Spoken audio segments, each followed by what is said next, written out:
There's no logic behind what they're angry about. This is why I refer to the left largely as a cult. You have the people who are scared to defy it because they live in these areas and they know someone will shoot at them or smash their cars or their windows. So they put stickers on their cars. They put signs on their windows. Please don't hurt me. And then you have people who just, without thought, will hate what they're told to hate and not be able to explain to you why. But you say the left is a cult. Oh, yeah. It's not the whole of the left. Let's be fair, Tim. That is a very small percentage of people. I can do the same thing with the right. And I can say, look, the right, they're completely insane. Look at these nutbags on Twitter. You'd be wrong. Really? Yeah. RFK Jr., former liberal. Tulsi Gabbard, former liberal. Donald Trump, former liberal. Elon Musk, former liberal. Colin Wright, former liberal. Tim Pool, former liberal.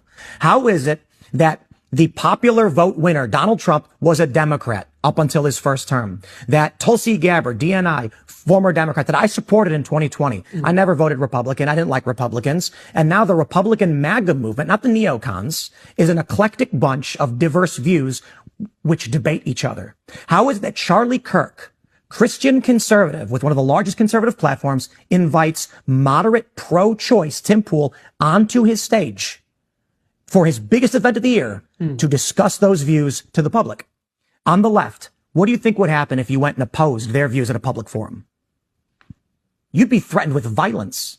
And I'm not saying literally everyone all the time, but booking liberals to come on my show or any other show, people in this we have the same problem. Yeah. They refuse to do it. They don't want to talk. Back in, I think it was 2018. But George, we should say why as well. They're scared of their own side. Yeah. It's a cult. So I can sit in front of a libertarian like Dave Smith, who's going to rant about how Israel is bad, and Charlie Kirk at the same time, and we leave with beers in our hands, smiles on our faces. And Dave will say, Charlie, I really do appreciate it. I think you do good work. I know we disagree. The left doesn't do that. They firebomb your buildings. Or they just don't show up. Or they try to get you fired. They swat you. They harass you. The reason I say it's a cult is because you could not define what they believe. It's impossible. Hassan Piker famously made a video responding to me where he said, I said the military-industrial complex is a bad thing. The U.S. imperialism imposing its will through financing. He pauses the video and he says, he's completely right on this one. I agree. And then I said, this is why I don't think Ukraine is a special case. Why the U.S. has given Ukraine more money than Israel in 2 years than Israel got in 50. And then Hassan breaks and goes, this guy actually thinks we shouldn't support Ukraine? Now be consistent, buddy. Are you concerned about U.S. imperial expansion into foreign countries? Or are you simply pretending that's the case? You could not map the logic of their principles or plan for this country. It's about feelings. Yeah. I think it is, but if you break it down, it's largely about adhering to the murmuration.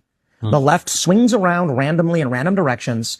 Nobody knows exactly where they're turning left or right or up or down. They're just trying to make sure they stay safely in a position where someone else won't bludgeon them in the head with a bike lock.